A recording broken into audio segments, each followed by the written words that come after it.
Nourine Jasleen, une petite fille de 8 ans seulement, vivait en Malaisie avec ses parents et ses 3 sœurs. Malheureusement, au mois d'août 2007, Nourine va tout simplement disparaître alors qu'elle se rendait au marché pour s'acheter une petite pince. Pour tout savoir sur la triste et mystérieuse histoire de Nourine Jasleen, lançons-nous maintenant dans la vidéo.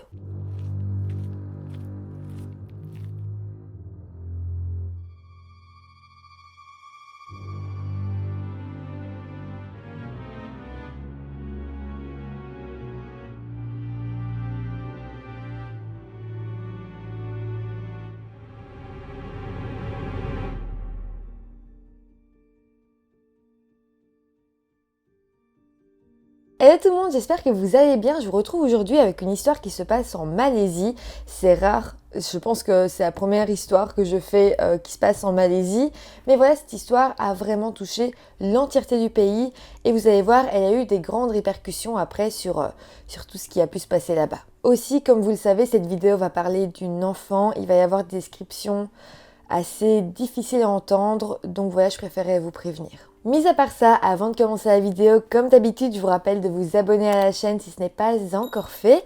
Et maintenant que tout ça est dit, lançons-nous dans la vidéo. Nourine Jasleen Jasimine est née le 11 septembre 1999 et vit en Malaisie dans la ville de Kuala Lumpur, qui est d'ailleurs la capitale du pays. Là-bas, elle habite dans la première section du canton de Wangsa Maju, qui est l'un des plus grands cantons de la ville. C'est d'ailleurs pour ça qu'il est divisé en plusieurs sections. Néanmoins, Wangsa Maju est considéré comme l'un des meilleurs endroits où vivre à Kuala Lumpur. Il y a pas mal de boutiques, de restaurants et des rues assez jolies qui sont même bordées d'arbres. En plus, ce canton est connu comme un canton universitaire, donc il y a beaucoup de jeunes et c'est vraiment un quartier animé, disons. Nourine habite donc là dans un appartement de 2 chambres avec sa maman qui s'appelle Jasmine Abdul Jalil et son papa Norazian Bistamine. Elle a aussi 3 sœurs avec qui elle partage sa chambre, Jazshira 9 ans, Jazrina 6 ans et Jazlissa qui est la plus petite de toutes. Je sais pas exactement quel âge elle avait à ce moment-là, mais elle devait être très très jeune. C'était vraiment une très belle famille et d'ailleurs la maman de Nourine dira de sa fille. Elle était unique en son genre, elle était mature et se souciait beaucoup de ses sœurs. Si ses sœurs se disputaient, elle était la pacificatrice et essayait de résoudre le problème. Nourine était donc une enfant très mature et calme, elle était le 2e enfant de ses parents, donc elle avait tout de même 2 petites sœurs sur lesquelles elle veillait énormément. En 2007, elle était alors âgée de 8 ans et était scolarisée à l'école nationale du village de Setapak. Plongeons-nous maintenant dans la journée du 20 août 2007. C'est les grandes vacances, Nourine est à la maison avec ses sœurs et son papa est au travail. Par contre, on ne sait pas trop où est sa maman, sans doute qu'elle est à la maison, mais j'ai pas trouvé énormément d'informations là-dessus. En fin de journée, le papa de Nourine va rentrer de son travail et directement il va aller dans sa chambre pour faire une sieste. Il était fatigué et donc Nourine et ses sœurs vont rester dans la maison tous ensemble. Mais là, c'est un peu flou. On ne sait pas trop si les enfants étaient avec leur maman ou non et si Nourine a prévenu sa maman lorsque dans la soirée, elle a décidé d'enfiler sa petite robe rose et de se rendre seule au marché nocturne qui se situait pas très loin de sa maison. En fait, si elle voulait se rendre à ce marché, c'est parce que quelques jours plus tôt, elle avait vu une petite pince rose qui lui plaisait, elle en parlait beaucoup à ses parents et ses parents avaient décidé de lui donner l'argent pour qu'elle puisse se l'acheter. Faut savoir quand même que c'était pas du tout inhabituel que Nourine aille à ce marché sans ses parents. Simplement, elle y allait toujours avec 2 de ses sœurs, Zashira 9 ans et Jazrina 6 ans. Mais cette fois-ci, elle a décidé d'y aller seule. Encore une fois, on ne sait pas du tout pourquoi et on ne sait pas si elle a prévenu sa maman avant ou non. Dans tous les cas, elle est sortie de la résidence et elle a marché 500 mètres en pleine nuit jusqu'au petit marché. Quelques heures plus tard, les parents de Nourine vont se rendre compte qu'elle n'est pas rentrée, les heures vont passer et évidemment, ils vont énormément s'inquiéter. Ils vont alors fouiller le quartier à sa recherche avant de se rendre au poste de police le plus proche pour signaler la disparition de leur fille. Les policiers ont pris l'affaire assez au sérieux et rapidement ils ont commencé les recherches pour essayer de retrouver la petite Nourine. Les enquêteurs vont commencer à interroger les personnes présentes au marché ce soir-là et certaines personnes viendront alors parler d'un événement étrange. Une petite fille avec une robe rose aurait été forcée par un homme à monter dans une camionnette blanche. On sait pas trop pourquoi ces personnes-là, ces témoins, n'ont pas prévenu la police avant, genre au moment où ça s'est passé, mais dans tous les cas, on se dit que peut-être ils ont essayé de relativiser, de se dire que c'était pas grave, mais là, en voyant qu'une petite fille avait bel et bien disparu, ils avaient parlé aux policiers. En tout cas, sachant ce qui s'était passé, les policiers ont décidé d'éplucher les caméras de surveillance et ils ont trouvé le moment où on voit Nourine rentrer dans une camionnette blanche avec un homme. Après ça, pendant des mois, les autorités ont essayé de retrouver l'homme ou la camionnette blanche, mais sans succès. Mais voilà, près de 1 mois après la disparition de la petite Nourine, le 17 septembre 2007, les choses vont évoluer. Ce matin-là, dans la ville de Petaling Jaya, la ville juste à côté de Kuala Lumpur, un superviseur d'une société de distribution de livres va aller travailler comme tous les matins. Mais devant le bâtiment de ses bureaux, il va retrouver un sac de sport de la marque Diadora, noir et bleu. Sur le moment, il va pas trop réagir, oui, ce sac est au milieu du chemin, mais il est flambant neuf et il se dit il doit appartenir à quelqu'un, donc je vais pas y toucher. Et comme il n'y a que des gens de la société qui vont là, il se dit sans doute que le sac appartient à Jack, son patron. Jack, c'est le directeur de la société et l'employé se dit bon, sans doute que Jack l'a laissé là, qu'il devait peut-être trop charger, qu'il en a monté 2 en premier, puis qu'il allait rechercher un autre sac après. Enfin voilà, il pense à plein de choses, mais il se dit sans doute que ce sac appartient à quelqu'un, notamment au directeur, donc je ne vais pas y toucher. Mais voilà, 1 heure plus tard, à 9h du matin, Jack arrive à la société, il n'était pas du tout là avant, et lui aussi va tomber face à ce sac, et il va se demander à son tour à qui il peut bien appartenir. Il va alors monter voir ses employés, va expliquer cette histoire de sac, et il va dire que c'est pas le sien, que ce sac doit bien appartenir à quelqu'un, mais tout le monde dit que c'est pas à lui, donc ce sac semble avoir juste été déposé là comme ça. Jack, il en a un petit peu marre, alors il va essayer de prendre les choses en main et il va redescendre et ouvrir le sac pour voir ce qu'il y a à l'intérieur. Jack va alors ouvrir le sac et il va y apercevoir avec horreur des jambes humaines. Sans chercher à en voir plus, il va immédiatement appeler la police et les autorités identifieront le corps comme étant celui d'une jeune fille entre 6 et 9 ans. Évidemment, les enquêteurs présents sur place ont directement pensé que ce petit corps pouvait s'agir de la petite Nourine, disparue 1 mois plus tôt, mais ce n'était qu'une supposition. Malgré tout, le corps de l'enfant va être envoyé auprès d'un médecin légiste et il sera noté que autour de son cou, il y avait plusieurs hématomes, ce qui voulait dire qu'elle avait été étranglée, étouffée et que ça devait être la cause de la mort. De plus, on trouvera plusieurs ecchymoses sur les mains de l'enfant, comme si peut-être elle avait essayé de se débattre, de se défendre. Mais la découverte la plus difficile à entendre, la plus horrible, va être que le médecin légiste va se rendre compte qu'un concombre et une aubergine avait été enfoncés dans ses parties génitales. Aussi, il va être écrit que la victime était décédée 6 à 24 heures avant qu'elle soit découverte.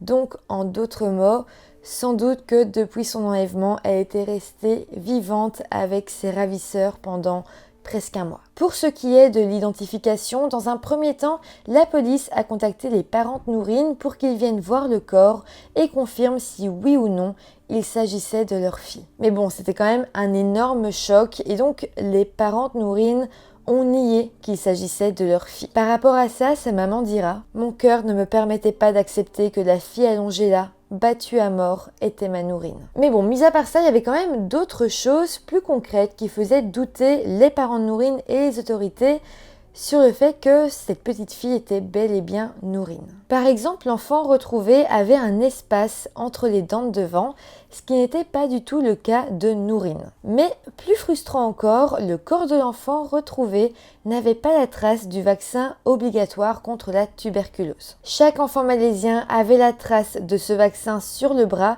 mais ici ce n'était juste pas le cas. Donc sans ces traces, les enquêteurs se sont mis à penser que peut-être il ne s'agissait pas de Nourine. Ils ont même commencé à émettre l'hypothèse que peut-être c'était même pas un enfant malaisien. Mais malgré tout, des tests ADN vont être réalisés et ils correspondront à 99,99% à Nourine et son dossier dentaire correspondra de son côté à 95%. Donc avec ça, même avec les petites choses qui n'allaient pas, c'est difficile de croire que ce n'était pas Nourine et donc c'était confirmation, on venait de la retrouver et évidemment ça a été un énorme choc pour ses parents. L'enquête va alors se poursuivre et les enquêteurs vont se rendre compte que dans la même région, entre 2007 et 2008, 4 enfants avaient été enlevés et agressés avant d'être libérés. Parmi ces 4 enfants, on sait que au moins l'un d'entre eux avait été retrouvé avec des légumes enfoncés dans les parties génitales. Donc avec ça, on peut penser qu'il s'agirait de la même personne qui a enlevé ces enfants et qui s'en est pris à Nourine.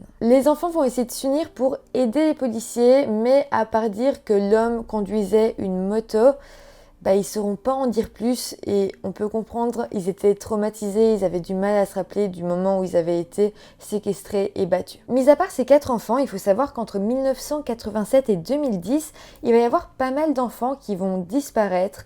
Certains vont être retrouvés assassinés, certains ne vont juste pas être retrouvés. Et tous ces enlèvements d'enfants ne sont pas résolus aujourd'hui, donc on se dit que peut-être ils pourraient être liés à l'affaire Nourine. Je vais vous en citer quelques-uns, évidemment je ne peux pas tous vous les citer, ça prendrait trop longtemps, mais je vais vous en citer 3 qui sont assez énigmatiques et qui, c'est vrai, ressemblent un petit peu à l'affaire Nourine. Il y a donc eu la petite Hang Mei Hong, âgée de 9 ans, qui a été enlevée en 1987, elle aussi dans la ville de Kuala Lumpur, alors qu'elle partait s'acheter un petit déjeuner au magasin voisin de sa maison. Dans son cas, elle avait été retrouvée morte 3 heures plus tard par son père et elle aussi avait été étranglée. Mais c'est pas tout, elle va être retrouvée avec un bout de bois dans ses parties génitales, mais dans le bout de bois il y avait plein de clous qui ressortaient et ça avait déchiré tous ses organes internes. Toujours dans la même région, Audrey Melissa, une jeune femme de 17 ans, a été portée disparue en mai 1999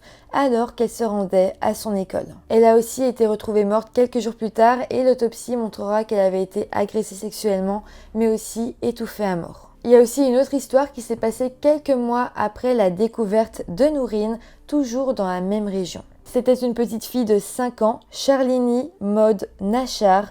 Elle avait disparu en janvier 2008 alors qu'elle jouait sur un terrain de jeu à 200 mètres de sa maison. Malheureusement, la petite n'a jamais été retrouvée, mais certains diront avoir vu une camionnette blanche embarquer une jeune fille de son âge. Vraiment, ce n'est que quelques cas parmi des dizaines d'autres qui pourraient potentiellement être rattachés au meurtre de Nourine. Tous ces cas sont non élucidés et pourraient clairement être liés entre eux, ce qui montrerait que peut-être il y avait quelqu'un à ce moment-là dans la région qui enlevait des petites filles. Mais bon, pour en revenir au cas de Nourine, son meurtre, son viol et tous les sévices qu'elle a reçus a réellement libéré la colère des Malaisiens. Ils ont alors mis une énorme pression sur la police pour qu'ils retrouvent le responsable et l'arrêtent. Par contre, il va quand même y avoir un côté négatif à toute cette pression car pas mal de personnes vont eux se mettre à accuser les parents de Nourine qui de leur côté étaient tout simplement effondrés. Certaines personnes demandaient à la police de les inculper pour négligence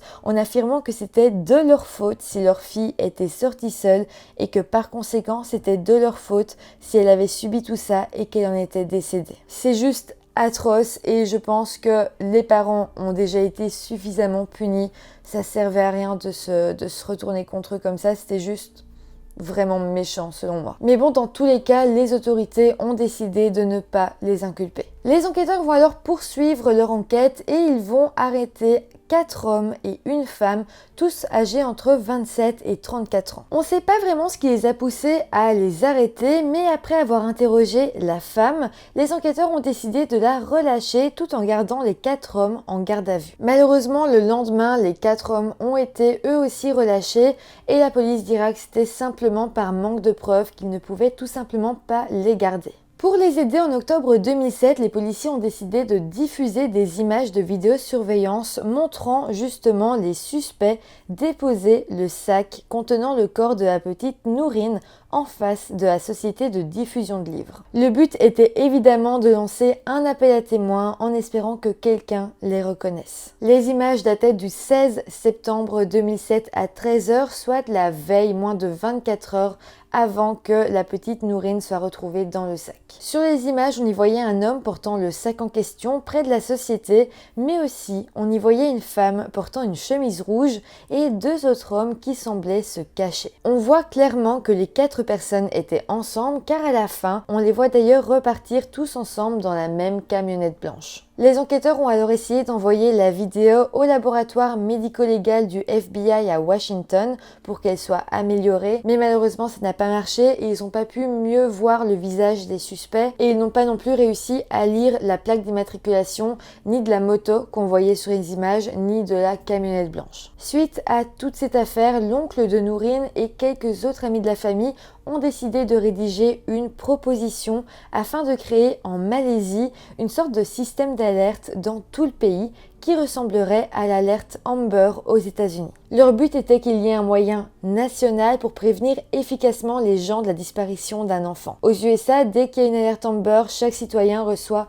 par exemple une notification sur son téléphone, ce qui évidemment est un excellent moyen de diffuser rapidement une information. Surtout que dans l'affaire Nourine, on sait qu'elle a été séquestrée plusieurs mois avant d'être tuée. Donc pour beaucoup, si tout le pays avait pu voir sa photo, peut-être que quelqu'un pendant tout ce temps-là aurait pu la reconnaître quelque part et donc la sauver. Cette proposition de créer une alerte Amber en Malaisie était donc totalement justifiée et le 14 janvier 2008, elle a été adoptée. Le nom de Nourine est alors devenu l'acronyme de Nationwide Urgent Response Information Network.